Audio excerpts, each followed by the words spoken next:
David Chen, ang lalaking walang katulad. Kabanata 581. Nang makita ito, si Yuan Baoxiang ay humakbang pasulong at tumayo sa harap ni Zhou Jiaolong, ang kanyang buong katawan ay sumabog sa momentum, ang mga damit sa kanyang katawan ay automatikong walang hangin, at ang malamig na hangin ay lumakas, at ang temperatura sa buong silid ay bumaba ng ilang beses. Degree sa isang iglap. Yuan Baoxiang, iginagalang kita bilang master ng henerasyon. Hindi ka nakikialam sa bagay na ito, at wala akong pakialam sa iyo. Huwag kalimutan na ito ang kabisera. Kahit na ikaw ang unang master ng magic sa Hong Kong, ano ang magagawa mo?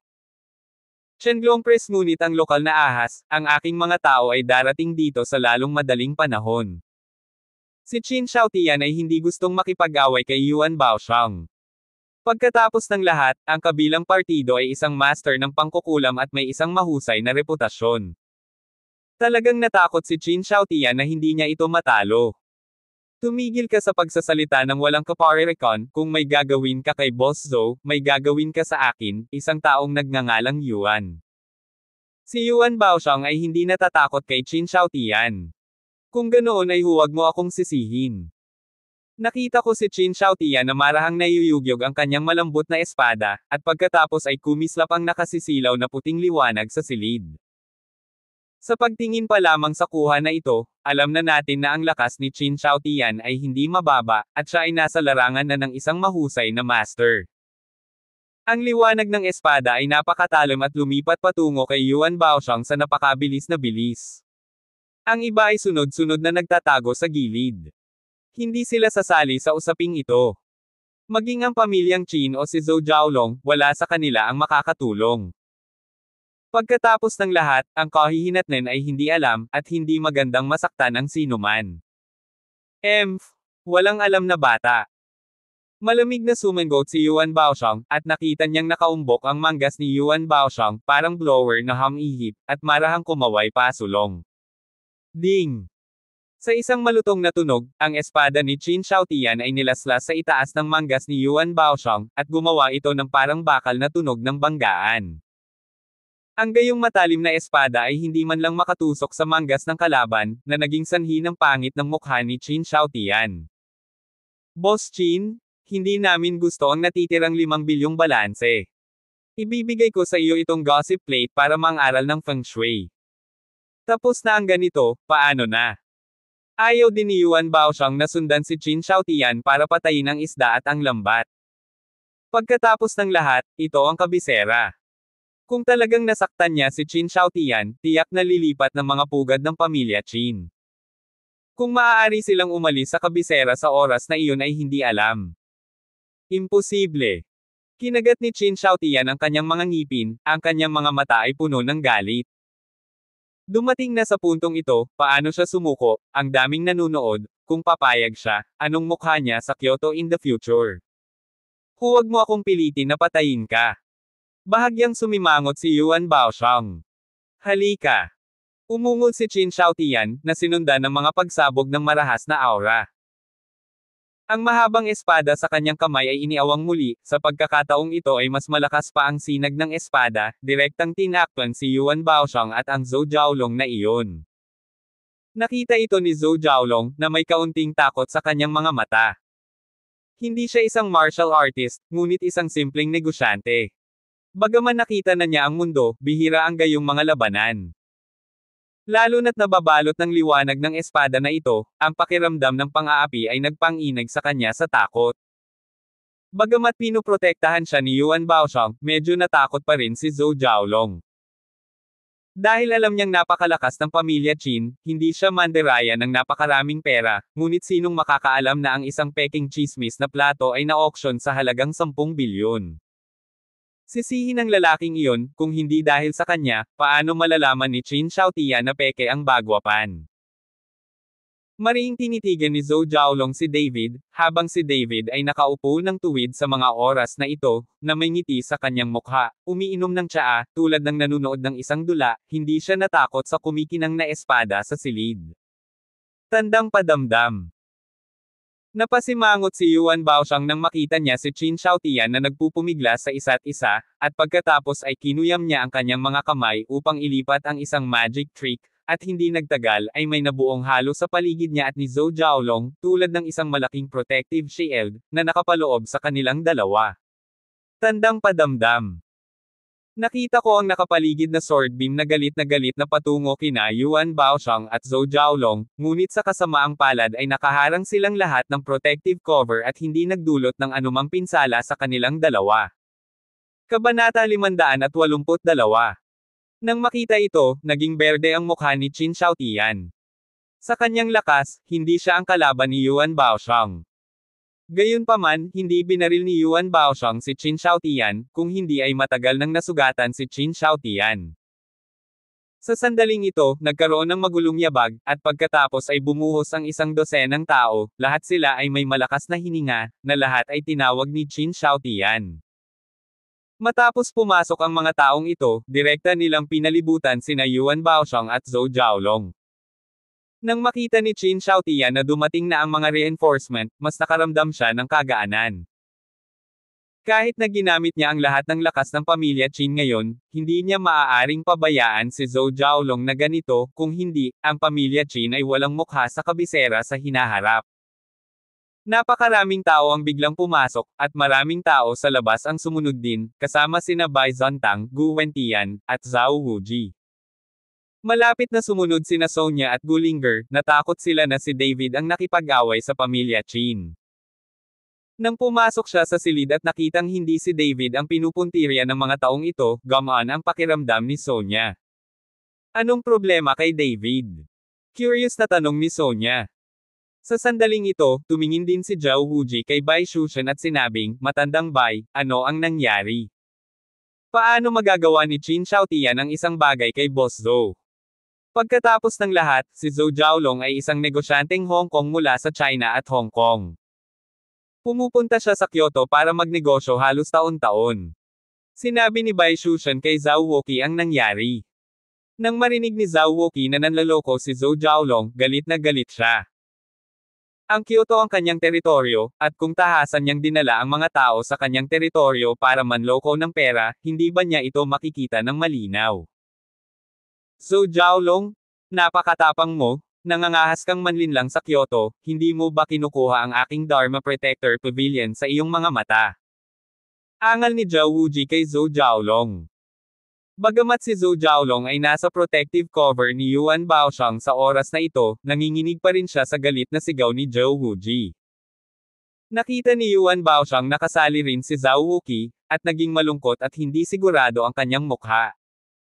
Zhao Pavilion Master, isang hindi pagkakaunawaan, isang kumpletong hindi pagkakaunawaan, maaari kong ibalik ang pera kay Boss Qin. Si Zhou Jiaolong ay natakot. Pagkatapos ng lahat, ang Protectorate Pavilion ay isang opisyal na organisasyon. Kung may gulo talaga, kahit nasa tabi niya si Yuan Baoxiang, mahihirapan silang bumalik sa China at Hong Kong.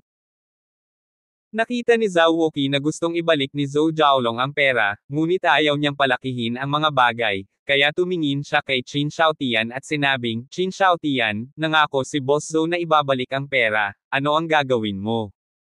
Tingin. Hiniling din ni Qin Xiaotian kay Zhou Jiaolong na ibalik ang pera.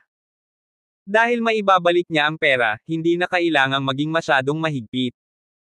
Okay, basta ibalik mo sa akin ang pera, hindi ko na ituloy. Tumango si Qin Xiaotian at sinabing. Nang makita ito, nagmamadaling kinuha ni Zhou Jiaolong ang kanyang mobile phone at inilipat ang lahat ng pera kay Qin Xiaotian, habang inalis din ni Yuan Baoxiang ang protective cover.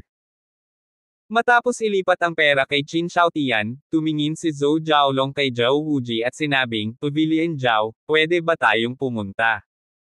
Tara na. Tumango si Zhao Wuqi at umalis sa daan. Ikinawi din ni Qin Xiaotian ang kanyang kamay, at ang mga master mula sa pamilyang Qin ay umiwas din. Nag-walkout si Zhou Jiaolong kasama si Yuan Baoxiang. Nang madaanan nila si David, parehong sina Zhou Jiaolong at Yuan Baoxiang ay binigyan ng masamang tingin si David. Ginoo. Shen, mag-ingat ka, natatakot akong mapahamak ka ng dalawang lalaking ito.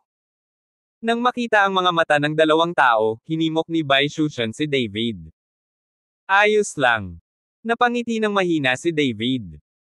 Sa pagkakataong ito, ang antique exhibition auction ay isang pagkukunwari lamang, at wala talagang magic weapon, kaya si David sa pagkakataong ito ay itinuturing na isang basura. Babalik na sana si David, ngunit pinigilan ni Qin Xiaotian. Qin Xiaotian, anong ginagawa mo? Nang makitang pinipigilan ni Qin Xiaotian si David, nagmamadaling nagtanong si Zhao Wuqi. Huwag mag-alala, Pavilion Master Zhao, may kakaunting salita lang ako sa kanya. Bahagyang ngumiti si Qin Xiaotian. Kabanata 583. Kung gusto mo lang akong takutin ng ilang salita, ipinapayo ko sa iyo na huwag sabihin ito, dahil hindi ako mahilig makinig ng kalokohan. Sinulyapan ni David si Qin Xiaotian na may pang-aalipusta, at naglakad palabas. Ikaw. Pagtingin sa likuran ni David, nagngangalit si Qin Xiaotian at mahigpit na naikuyom ang kanyang mga kamao. Kung hindi dahil kina Bai Shushan at Zhao Wuji, hindi mapigilan ni Qin Xiaotian na gawin ito. Ngayon na mayroong 12 ng mga tao sa pamilya Qin, hindi siya naniniwala na hindi maaaring patayin si David. Boy, hintayin mo ako, si Zhao Wuji ay wala sa tabi mo sa lahat ng oras. Malakas na binyantaan ni Qin Xiaotian si David. Pero nagpatuloy si David sa paglalakad palabas na parang hindi niya narinig. Sa kabilang banda, huminto si Bai Shushan at lumingon kay Qin Xiaotian, Qin Xiaotian, kasama ang aking pamilyang Bai dito, hindi mo mahawakan ang buhok ni Mr. Chen. Ba! Kapag wala sa customs ang panganay kong kapatid, ang iyong pamilya Bai ay isang piraso ng Shi. T. Napangisi si Qin Xiaotian. Biglang nanlamig ang mukha ni Bai Shushan, ngunit sa huli ay tumalikod siya at naglakad palabas. Tama si Qin Xiaotian, kung hihintayin niyang umalis si Kuya Qin Xiaotian sa customs, maaaring hindi ang pamilya Bai ang kalaban ng pamilya Qin. Kung tutuusin, walang makahuhula kung gaano nakakakilabot ang lakas ng kalaban. Sa kabutihang palad, ang pamilya Bai ngayon ay may cultivator na tulad ni David sa likod niya, kaya hindi lalo na nag-aalala si Bai Shushan. Ang tanging bagay na dapat niyang gawin ngayon ay pasayahin si David. Matapos lumabas ng silid ang lahat at pumunta sa bulwagan, nalaman nila na sina Zhou Jiaolong at Yuan Baoxiang, na matagal nang lumabas, ay hindi umalis, ngunit nakikipag-chat sa isang medyo may edad na lalaki. Medyo natarante si David, ang dalawang lalaking ito ay nalantad sa pagdaraya, at halos mawalan sila ng buhay. Gayunpaman, pagkatapos makita ang nasa katanghaliang gulang na lalaki na nakikipag-usap kay Yuan Baoxiang, bahagyang nagbago ang ekspresyon ni Zhao Wuqi, at mabilis siyang naglakad. Secretary Kong, bakit ang tagal mong pumunta dito? Magalang na tanong ni Zhao Wuji sa medyo may edad na lalaki. Ang pinuno ang nakakaalam na ang unang master ng mahika sa China at Hong Kong ay narito, kaya hayaan mo akong pumunta at anyayahan si Master Yuan sa mansyon upang pag-usapan. Sabi ni Secretary Kong. Ano ang gusto mong gawin nila? Napatingin si Zhao Wuji kina Yuan Baoxiang at Zhou Jiaolong. Gate Master Zhao, alam mo rin na mahigit isang taon nang nakahiga sa kama ang anak ng pinuno. Dahil dumating na si Master Yuan sa kabisera, gustong anyayahan ng pinuno si Master Yuan na pumunta at tingnan. Paliwanag ni Secretary Kong. Oh! Ngumuso lang si Zhao Wuqi, pero hindi niya sinundan si Secretary Kong on the spot para ilantad ang 2 taong dumating para manloko. Master Yuan, pakiusap, nasa labas ang sasakyan. Magalang na sabi ni Secretary Kong kay Yuan Baoxiang. Sa oras na ito, si Yuan Baoxiang ay mayabang. Alam niya na ang taong nag-imbite sa kanya ay tiyak na may napakataas na katayuan at katayuan sa Kyoto. Kung tutuusin, ang isang sekretarya sa tabi niya ay maaaring maging magalang kay Zhao Wuqi, ang Pavilion Master ng Kyoto Dharma Protector Pavilion. Si Yuan Baoxiang ay lumabas na nakataas ang ulo, sinundan siya ni Secretary Kong, at ang eksenang ito ay nakita rin ni Qin Xiaotian na lumabas ng silid. Nang makita niya ang mga tao sa paligid ni Yuan Baoxiang, bahagyang nagbago ang kanyang mukha, at ang kanyang mga kilay ay kumunat ng mahigpit. Bagamat na ibalik ang pera, siya ay nalinlang, at ang pamilya Qin ay nawala ng maraming mukha. Gusto niyang humanap ng paraan para kasuklam-suklam sina Zhou Jiaolong at Yuan Baoxiang nang umalis sila sa kabisera, para maibalik ang kanilang mukha. Ngunit ngayong nakita niya ang taong humiling kay Yuan Baoxiang na umalis, agad na itinanggi ni Qin Xiaotian ang ideya. Sino ang lalaking ito? Nang makita ni David na napakagalang ni Zhao Wuqi sa mga nag-imbite kay Yuan Baoxiang, hindi niya maiwasang magtaka. Ginoo Shen, ito ang sekretarya ng dakilang pinuno ng 6 na tarangkahan ng Kyoto. Hindi ko lang alam kung ano ang napakahusay na pinuno, ang pagpapadala sa sekretarya para imbitahan itong malaking sinungaling. Sabi ni Bai Shushan. Dahil magkasamang nanloko sina Yuan Baoxiang at Zhou Jiaolong, kaya nawala ang lahat ng paghanga ni Bai Shushan kay Yuan Baoxiang noon, at siya ay direktang tinawag na isang malaking sinungaling. Kabanata 584. Oh! Tumango si David, hindi katakataka na napakagalang ni Zhao Wuqi sa taong ito pala ang sekretarya ng malaking pinuno sa Six Doors. Dapat mong malaman na sa Kyoto, ang mga makapasok sa 6 na pinto ay pawang mga taong may kilalang pagkakakilanlan at natatanging mga tagumpay, at lahat sila ay may mataas na awtoridad. Sa oras na ito, bumalik si Zhou Wuji, at nagtatakang nagtanong si Bai Shushan, Zhao Pavilion Master, ang malaking pinuno sa 6 na pinto, ano ang gusto mong gawin ng malaking sinungaling? Sa mga salita ni Bai Shushan ay natigilan si Zhao Wuji saglit, ngunit hindi siya nag-react sandali, ano ang sinabi ng malaking sinungaling? Pagkaraan ng ilang sandali, ngumiti siya ng mahina, matanda Bai, huwag mong sabihin, isa kang malaking sinungaling, bagay talaga ang sinabi mo, ito ang numero 1 master ng mahika sa Hong Kong, ang reputasyon sa Kyoto ay mabaho. Iyon lang, maglakas loob kang tawagin ang iyong sarili bilang numero 1 master ng mahika, sa harap ni Mr. Chen, isa kang payaso na tumatalon sa sinag. Sabi ni Bai Shushan na may nakakainis na ngiti. Bagamat sinadya ni Bai Shushan na purihin si David, iyon ang katotohanan.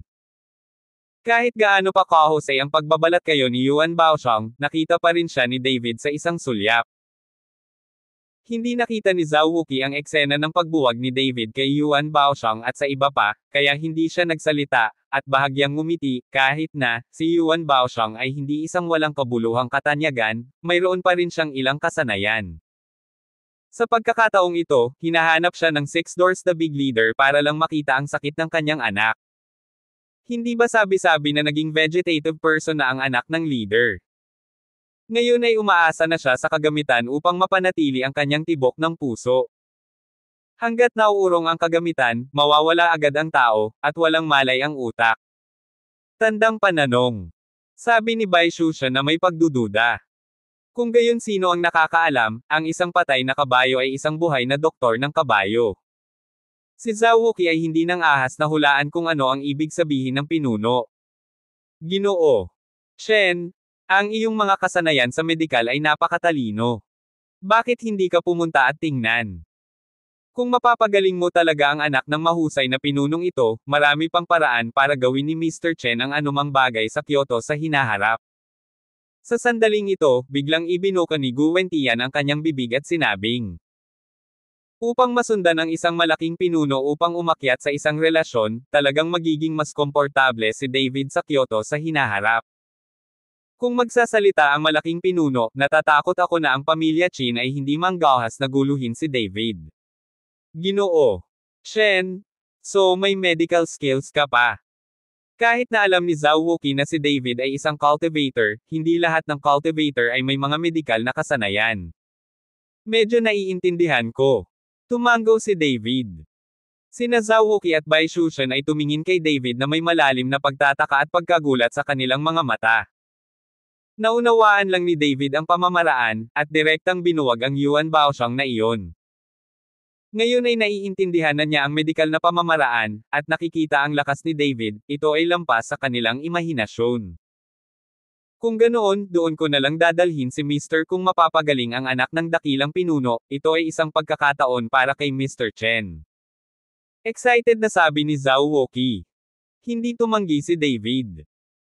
Alam ni David na ang kanyang hinaharap na paglalakbay sa paglilinang ay hindi magiging maayos, kaya hindi makakasama sa kanya na magkaroon ng higit pang mga kaibigan ngayon, bukod pa sa pagiging isang mahusay na pinuno sa loob ng 6 na pinto.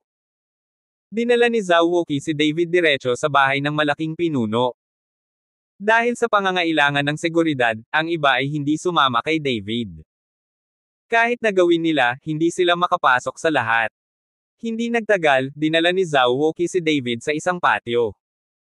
Kahit na ang dekorasyon ng patio ay hindi masyadong maluho, ang lokasyon ay lubhang kapaki-pakinabang. Mayroong ilang matataas na gusali sa paligid ng patio, at ang mga tao ay patuloy na nagpapatrolya sa kanila. Sinulyapan ito ni David, at agad na nakita ang espesyal na katangian ng patio na ito, dahil ang patio ay nasa proseso ng pagkatuyo, at ang nakapalibot na tsinang langit at lupa ay lahat ay nag-uugnay patungo sa patio, na makapagpapalusog sa katawan ng mga tao. Malinaw, ang pagtatayo ng patio na ito ay itinagubilan ng mga Feng Shui Masters, na parang isang spirit gathering array ang itinayo sa courtyard, ngunit walang tunay na high-level spirit gathering array. Kabanata 585. Sino ka? Habang sinusundan ni David si Zhao Wuqi hanggang sa gate ng courtyard, isang gwardya ang nagtanong na kinakabahan. Hello, ako si Zhao Wuji, ang Pavilion Master ng Dharma Protector Pavilion. Nandito ako para makipagkita sa pinuno. Nagmamadaling sumulong si Zhao Wuji at sinabi sa gwardya sa harap ng pinto. Maingat na tiningnan ng gwardya si Zhao Wuji, at pagkatapos ay bumawi ang kanyang ekspresyon, ito pala ay Pavilion Master Zhao, isusumbong ko ito. Pagkatapos magsalita ng guard, dumiretso siya sa courtyard para mag-report, habang naghihintay sa labas sina David at Zhao Wuqi. Sa oras na ito, sa bulwagan ng patio, sina Zhou Jiaolong at Yuan Baoxiang ay nakaharap sa isang nasa katanghaliang gulang na lalaki na nasa edad 50 anyos, na may matipunong katawan at may mukha na Chinese. Ang nasa katanghaliang gulang na lalaki ay may marangal na hitsura, maging si Zhou Jiaolong, isang mayamang negosyante sa Hong Kong at China, at si Yuan Baoxiang, ang unang master ng mahika sa China at Hong Kong, ay pawang magalang kapag nakita nila ang nasa katanghaliang gulang na lalaking ito.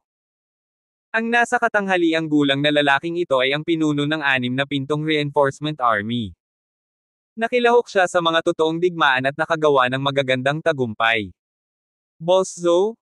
Master Yuan? Sa pagkakataong ito ay nagpadala ako ng isang tao para imbitahan ka rito, patawarin mo sana ako. Magalang na sinabi ng Chang Reinforcement Army sa 2 tao. Masyadong magalang ang pinuno. Karangalan namin na may bahagi ang mga alalahanin ng pinuno. Mukhang flattered si Zhou Jiaolong. Nagmamadali ring sinabi ni Yuan Baoxiang, maaaring gamitin tayo ng mga pinuno, ibig sabihin ay maliitin tayo, gagawin natin ang lahat para malutas ang mga problema para sa mga pinuno.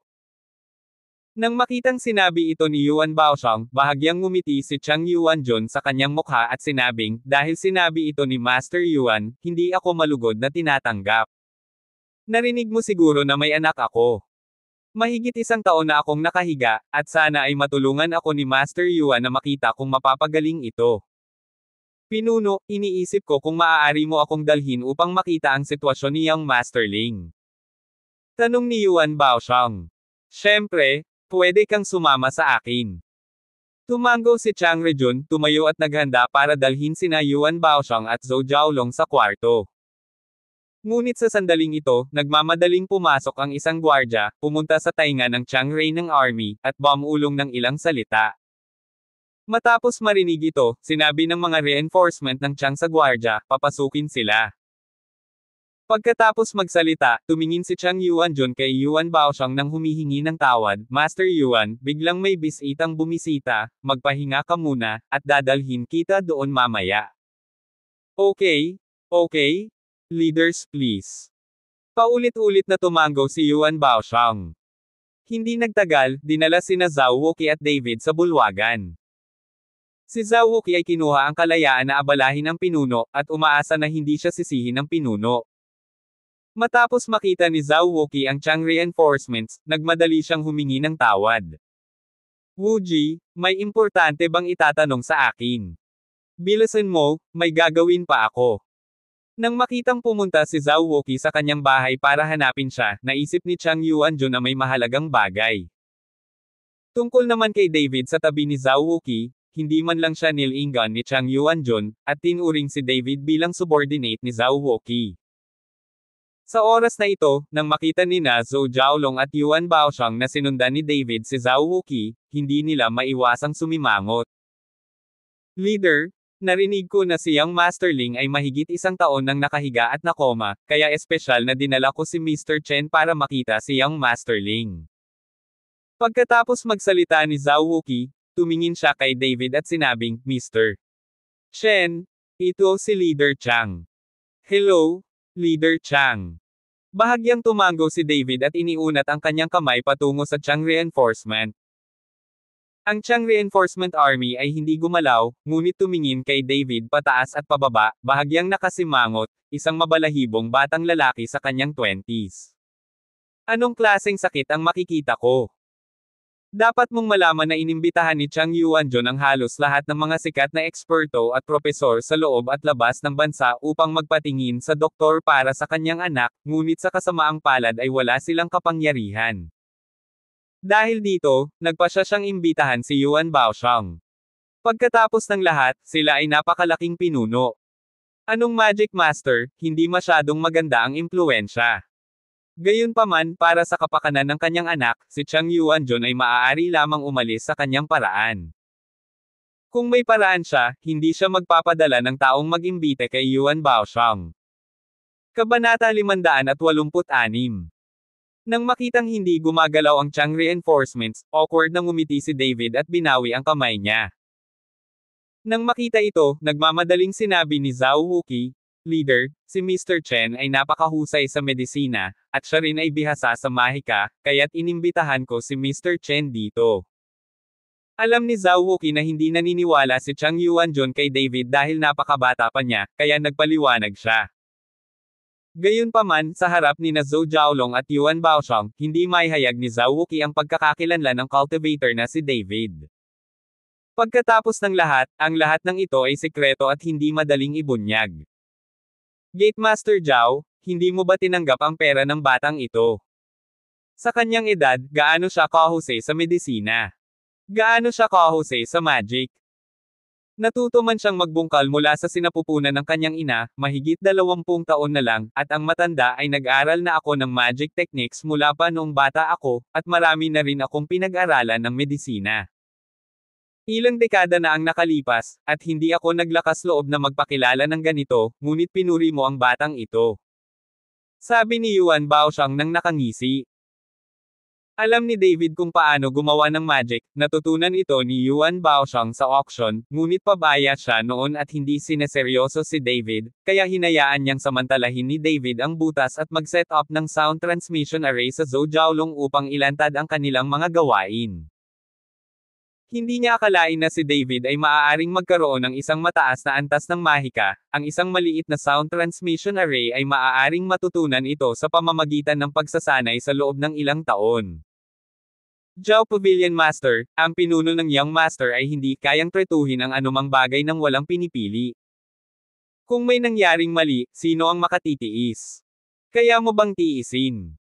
Tumingin si Zhou Jiaolong kay Zhao Wuji nang may pang-aalipusta at nagtanong.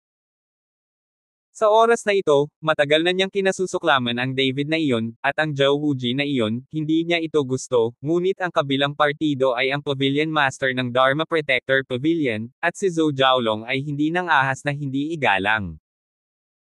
At ngayon sila ang mga bisita ng Chang Reinforcement Army, kaya hindi na kailangang bigyan ng magandang mukha si Zhao Wuji, kahit na pag-alitan niya si Zhao Wuji ngayon, naniniwala ako na si Zhao Wuji ay hindi maglalakas loob na gumawa ng anuman sa kanila. Malamig na sumangot si Zhao Wuqi, dahil inimbitahan ko si Mr. Chen, natural na handa akong tanggapin ang lahat ng kahihinatnan. Leader, dahil nanumpa na si Pavilion Master Zhao, sa tingin ko hindi na kailangang kumilos ang matandang ito. Pakiusap kay David na alagaan si Young Masterling. Aalis muna ang matanda. Sabi ni Yuan Baoxiang, tumayo at nagplanong umalis. Siya ay naglalaro ng husto upang mahuli, sinasadya niya ito, tingnan ang reaksyon ng hukbong pampalakas ng Chang. Master Yuan, may pinadala ako para imbitahan ka dito. Natural, hiniling ko kay Master Yuan na alagaan ang aking anak. Please stay behind. Pinigilan ni Chang Yuanjun si Yuan Baoxiang, pagkatapos ay nilingan niya si Zhao Wuji at sinabing, Wuji, tinatanggap ko ang iyong iniisip. Oo, pero andito si Master Yuan, naniniwala akong kaya niyang gamutin ang sakit ng anak ko, dalhin mo muna ang binata at umalis ka na, kung may iba pa, mamaya na natin pag-usapan. Inutusan ng Chang reinforcement sina Zhao Wuqi at David na paalisan ang kanilang mga bisita, at ito mismo ang gustong makita ni Yuan Baoxiang. Sa oras na ito, si Yuan Baoxiang ay tumingin kay Zhao Wuqi at David ng buong pagmamalaki, at si Zhou Jiaolong ay puno rin ng panunuya. Mukhang napahiya si Zhao Wuqi at bahagyang nakiusap, Leader, ang lakas talaga ni Mr. Chen, ikaw lang. Nang makitang ayaw umalis ni Zhou Wuji, medyo nanlamig ang mukha ni Chang Yuanjun, nakikita ang bisita. Isang salita ng pagkilala sa isang panauhin, may pumasok kaagad, at sinabi kay Zhou Wuji, Pavilion Master Zhao, pakilagay. Nang makitang galit si Chang Rejun, hindi nang ahas si Zhao Wuqi na magsabi, kaya napabuntong hininga na lang siya, saka tumingin kay David at sinabing, Mr. Chen, alis muna tayo. Gayunpaman, tinawag ni Zhao Wuqi si David, at tila hindi ito narinig ni David. Ang kanyang mga mata ay nakatuon sa direksyon ng kwarto, ang kanyang mga kilay ay bahagyang kumunot, at hindi siya gumagalaw. Ginoo Chen. Nang makitang ganoon si David, kaina-hinalang itinulak siya ni Zhao Wuqi. Nagulat si David at tumango kay Zhao Wuqi, well, let's go. Gayunpaman, nang sundan ni David si Zhao Wuqi palabas, hindi siya lumingon at malakas na sinabing, maghihintay tayo sa labas. Kung may problema ka, maaari kang lumabas at hanapin ako. Ang mga salita ni David ay naka-address kay Chang Reinforcements. Kabanata 587. Sandali lang. Nang lalabas na sina David at Zhao Wuqi, pinigilan sila ni Chang Reinjun. Pamumuno. Nilingan ni Zhao Wuqi ang kanyang ulo upang tingnan si Chang Yuanjun. Maaari kang manatili. Hiniling ni Chang Reinforcement si David na manatili sa Zhao Wuqi, kaya hindi na niya kailangang lumabas. Dahil sa ugali ni David, nagpasya si Chang Rejun na patuloyin sila. Kahit bata pa si David, malaki ang puso niya. Kanina lang, kinukutsa siya ni Zhou Jiaolong at Yuan Baoxiang ng ganoon. Hindi umimik si David. Kahit na pinalaya sila ng mga reinforcement ng Chang, hindi nagalit si David. Sa halip, nag-iwan siya ng mensahe para manggulo. Mahahanap mo siya, kaya medyo napahanga si Chang Rejun kay David. Leader Chang, sino ka?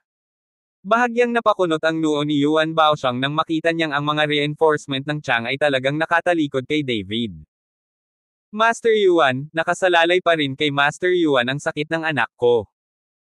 Para naman sa binatang ito, bigyan sila ng pagkakataon ni Master Yuan na mag-obserba, para malaman din nila kung ano ang tunay na master. Sinabi ng mga pampalakas ni Chang kay Yuan Baoxiang. Kung hindi dahil sa pag-asang magpapatingin si Yuan Baoxiang sa isang doktor para sa kanyang anak, hindi sana nagpapaliwanag si Chang Yuanjun sa kanya. Pagkatapos ng lahat, hindi niya kailangang magpaliwanag ng anuman kay Yuan Baoxiang. Kung sino ang gusto niyang manatili, hayaan ang sinumang manatili. Nang makita ito, walang masabi si Yuan Baoxiang.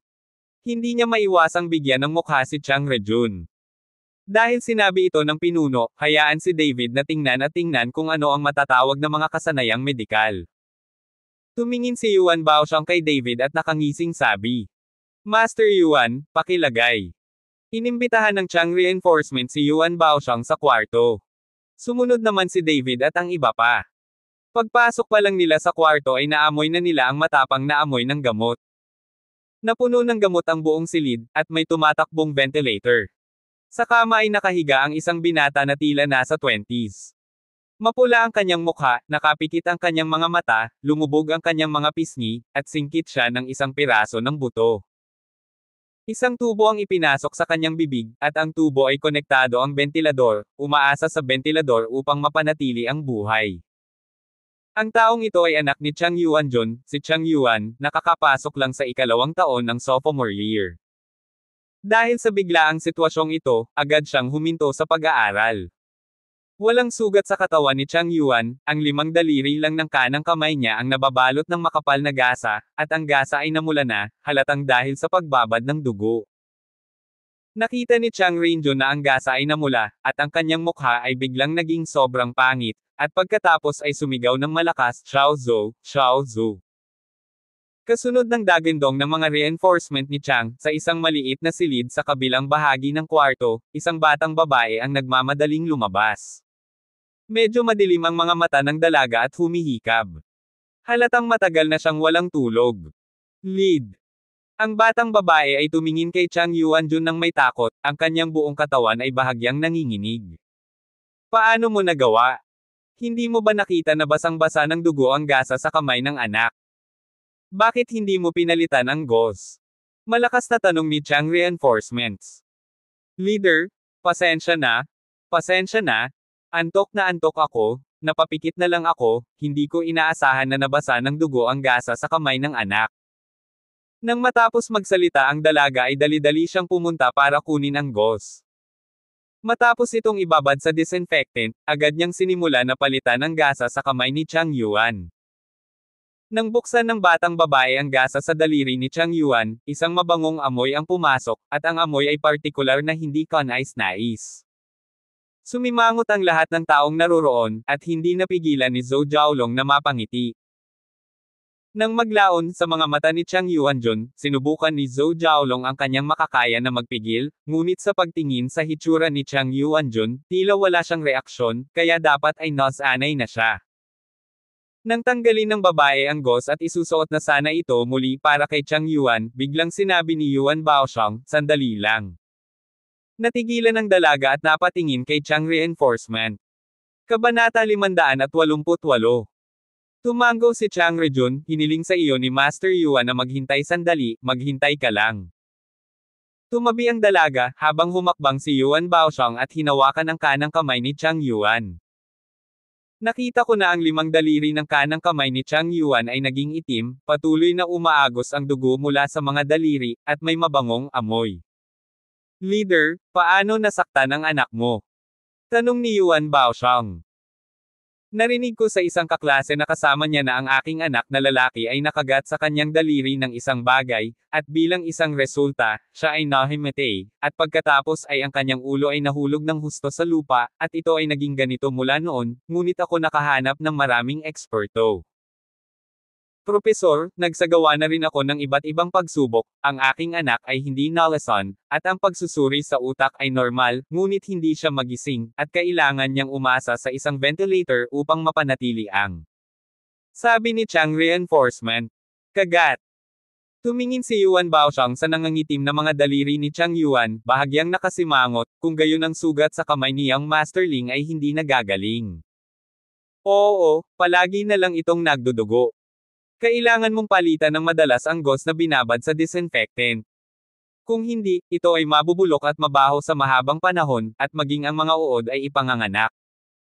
Nang muling magsalita si Chang Yuanjun, hindi niya namamalaya na tumingin sa kanyang anak, puno ng pagkabalisa ang kanyang mga mata. Tama iyan.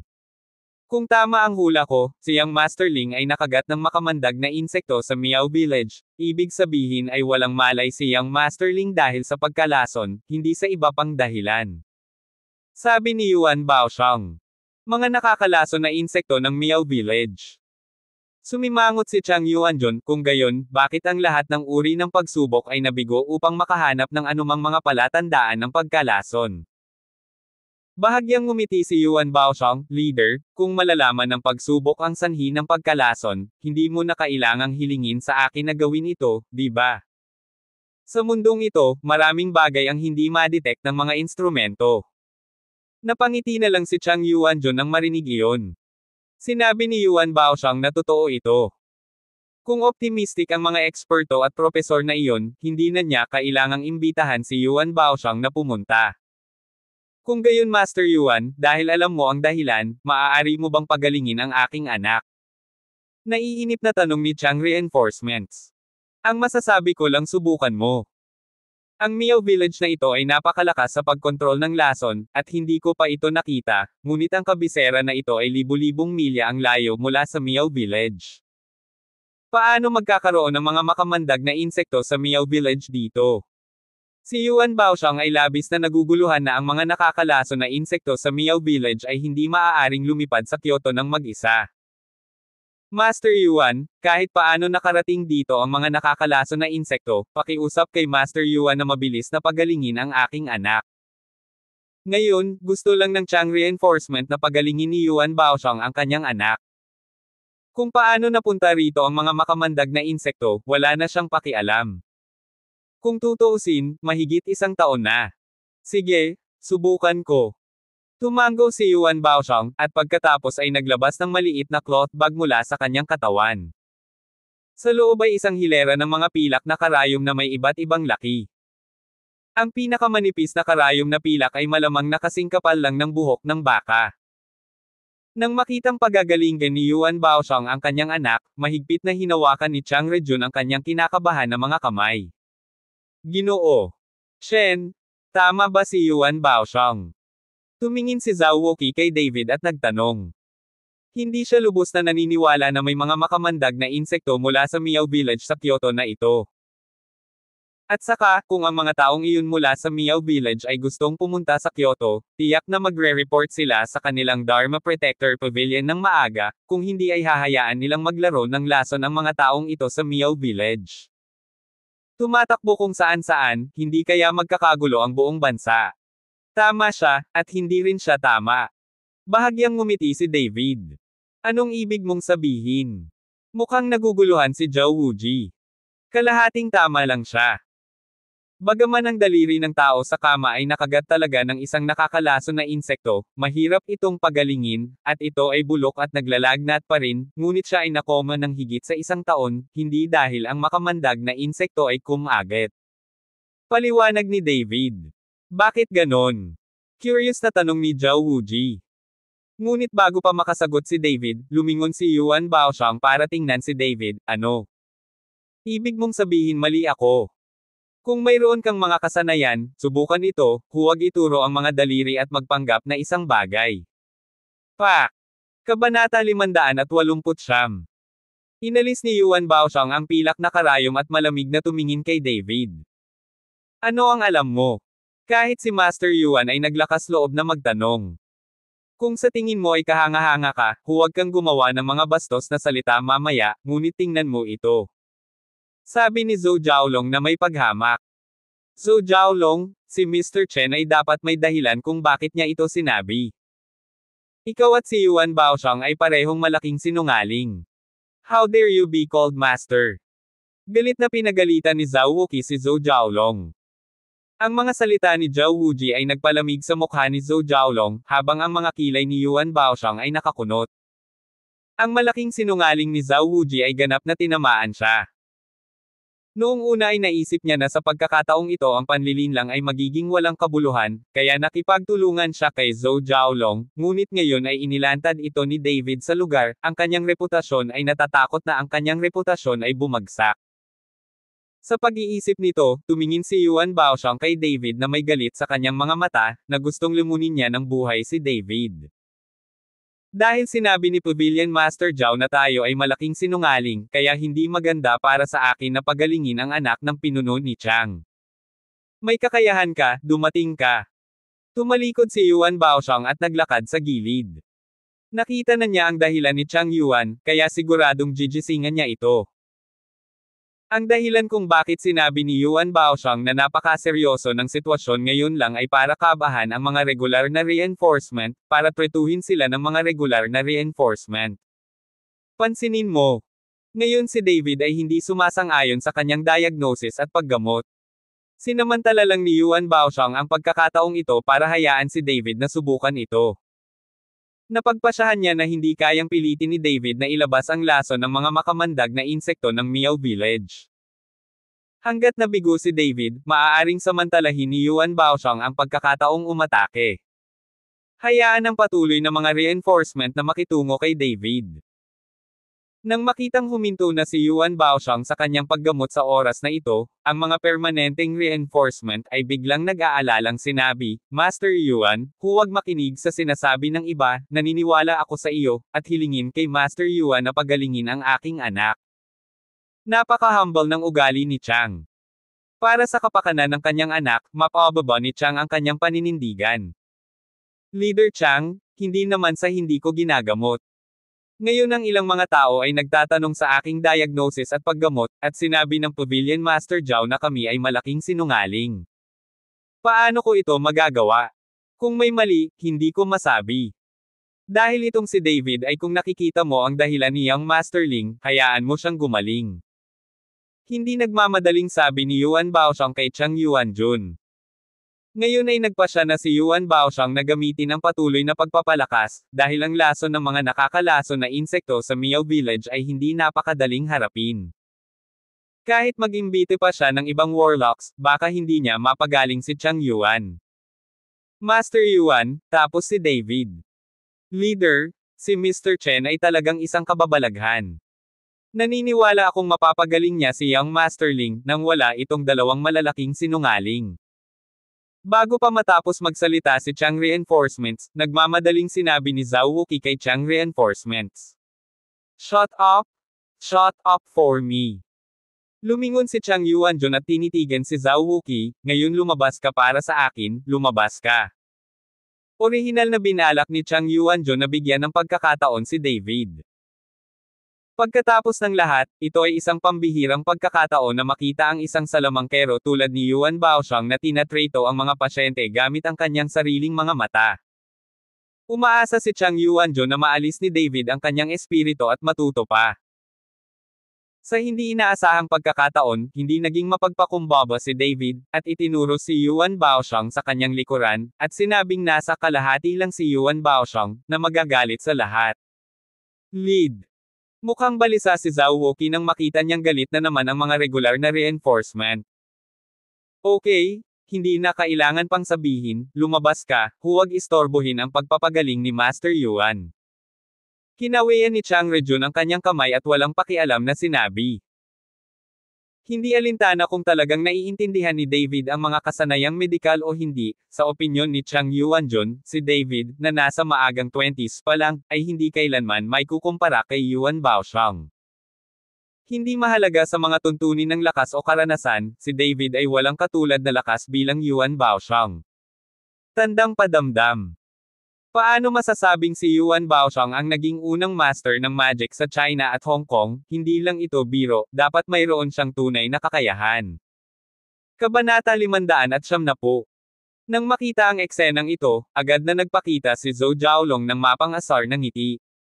Sa patuloy na pagpapalakas, hindi niya kailangang matakot kay Zhao Wuqi. Zhao Pavilion Master, sinabi mo na hindi ka pa masyadong bata, paano ka malinlang ng isang maliit na bata? Dapat mong malaman na ito ay para sa anak ng pinuno. Kung may pagkakamali, kaya mo bang tiisin? Sa tingin ko hindi mo sinasadya. Hinahanap itong si David, tapos sadyang mali ang pakikitungo sa anak ng pinuno, para ma-accident ang anak ng pinuno. Ano bang iniisip mo? Tinanong ni Zhou Jiaolong si Zhao Wuji nang nakangisi. Zhou Jiaolong, anong kalokohan ang sinasabi mo? Paano ko sinasadyang ma-accident ang anak ng pinuno? Huwag kang dumura, si Mr. Chen ay may ganoong kakayahan. Nang makitang biglang nag-alinlangan si Zhou Jiaolong sa kanyang sarili, umungal si Zhao Wuji sa takot. It's not up to decide if you have that ability or not, and we have not seen it. Kung sa tingin mo ay talagang may kakayahan si David, hayaan mo rin siyang magsalita tungkol sa nangyari sa anak ng pinuno. Hindi niya sinadya si Master Yuan. Kalahati lang ba ang tama mo? Sinadya ni Zhou Jiaolong ang mga agresibong taktika. Hindi siya naniniwala na mas may kakayahan si David kaysa kay Yuan Baoxiang. Hindi makita ni Yuan Baoxiang ang dahilan, ngunit nakikita ito ni David. Ginoo. Shen. Tumingin si Zhao Wuqi kay David, umaasa na maaaring kumilos si David, upang makumbinsi ang ilang tao, pangunahin upang kumbansihin ang mga regular na reinforcements.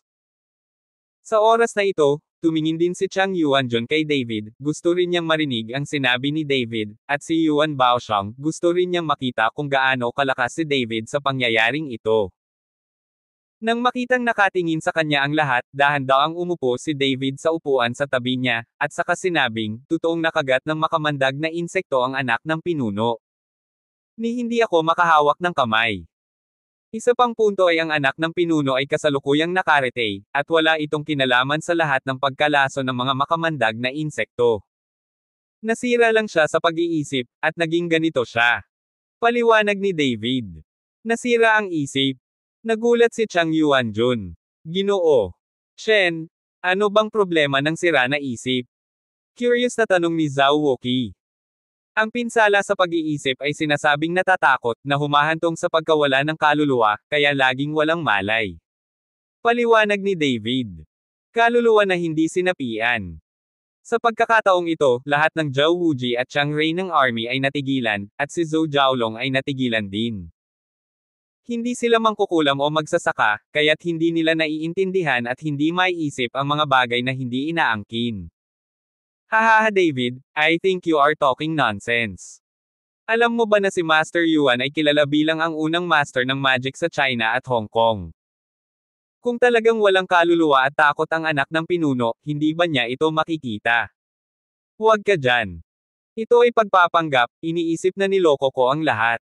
Pagkaraan ng ilang sandali, nag-react si Zhou Jiaolong, tumatawa at nanunuya.